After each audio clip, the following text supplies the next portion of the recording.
Looking for a job? Then you know the absolute importance of writing motivational letters that make you stand out from the crowd when you're looking for jobs here in the Netherlands.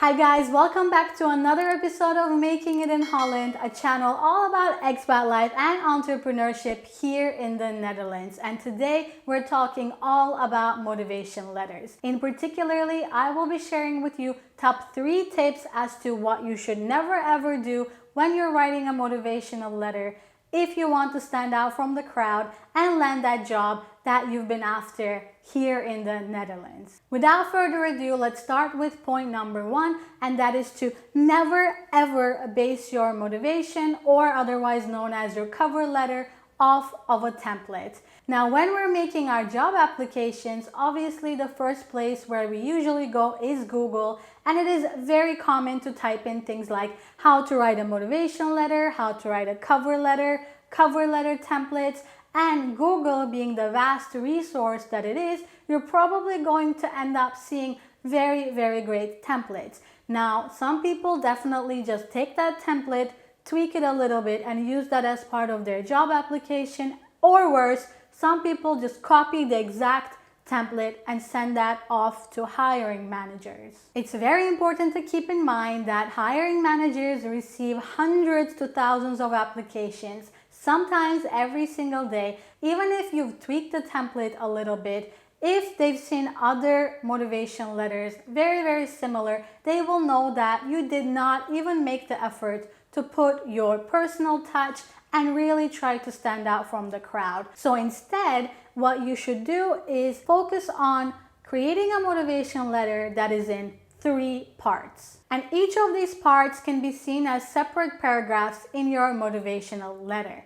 In the first paragraph, you should introduce yourself briefly and the job for which you're applying for. And in the second paragraph, this is your moment to shine and speak about your past experiences and make them very relevant to the position that you're now applying for, and illustrate how you can really shine in that position using the skills that you've been currently building up until this point in your career. And last but not least, in the third paragraph, this is your moment to be a little bit selfish and really show your future and long-term motivations, ideally involving the company to which you're sending this application. So that way the hiring manager knows that you're not just here after this one specific job in that company, that you truly have goals to grow in that company, and you're not just applying for that job in that single instance, but you know where you want to go after that position within that company, which shows that you're willing to put in time and you're willing to be invested to grow in that particular company to which you're sending your job application. When you structure your motivation letter this way, you're going to find that it's going to be so much more easier for you to write, and that you don't have to go out and find a generic template that's going to inevitably result your application in, unfortunately, being thrown in the trash. The second tip that I want to share with you regarding motivation letters is to be as specific as possible when you're writing them.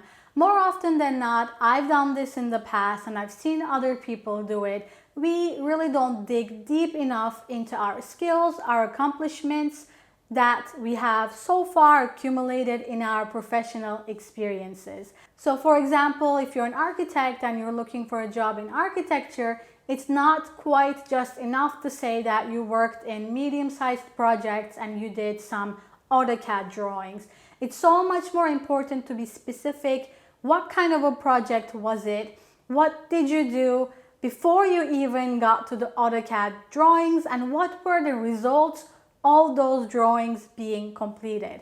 For example, if you're looking for a sales job, think about here all of the statistics and the KPIs and the data that you can share in your motivational letter. For example, did you help the company make more sales in X amount of time?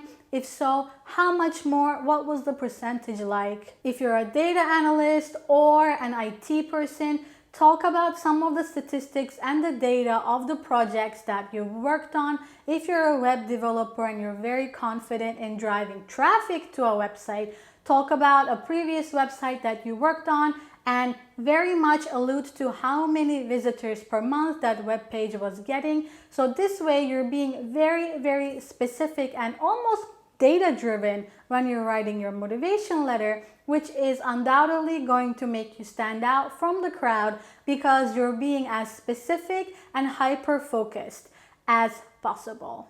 It's going to make you look like you're very hyper focused, you know what you're talking about, and that there is no room left to do any kind of guesswork on behalf of the hiring manager. Remember, when you're writing these motivation letters, the person that is going to read it does not know you. So do not assume that they're going to understand what you mean when you're writing the motivational letter. Be very specific and explicit in illustrating all of these wonderful experiences that you have. Make them very relevant and, when possible, statistics and data driven.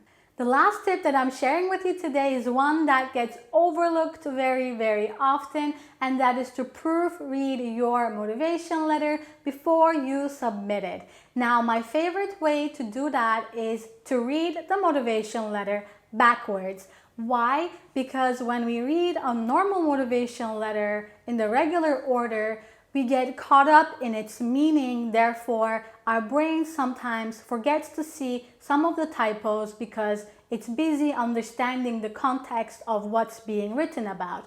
But if you read your motivation letter backwards, you don't really have that meaning that your brain needs to focus on. Instead, it's focusing on every single word, and it's going to be so much more easier for you to spot any kind of typos that you might have made. And another great thing for when you're reading your motivation letter backwards, if something doesn't sound quite okay, it gives you an opportunity to go back and visit that certain sentence and maybe fix the grammar and make it sound even better. So how many of you actually follow these steps when you're writing your motivation letter? Especially the last step that I've mentioned of proofreading your motivation letter backwards. Let me know down in the comments. I'm very curious, what are some of the approaches that you take when you're making your job applications? So let me summarize once more the 3 tips that I shared in this video. The first tip is to never ever use a template, but use the 3-part formula that I shared with you instead. The second part is to be very explicit and specific about your experience to date and using statistics, data, and KPIs where and if applicable. Remember, hiring managers are not inside your head. That means you truly have to illustrate every single thing that you've done that might be relevant for the position you're applying for. And the third tip was to really go deep, read your document backwards, and find all of these typos. That is going to result in a much more professional looking motivation letter. So I hope these tips will be useful for you if you're making job applications for positions here in the Netherlands. Let me know down in the comments if you have any other questions about motivation letters or job applications here in the Netherlands in general. And if you want to take things further, don't forget to download my ultimate job checklist down in the description below. That's really going to walk you through some of the things to keep in mind while you're completing your job applications. And as usual, until the next episode, don't forget to stay awesome, and I will see you very, very soon. Take care. Bye-bye.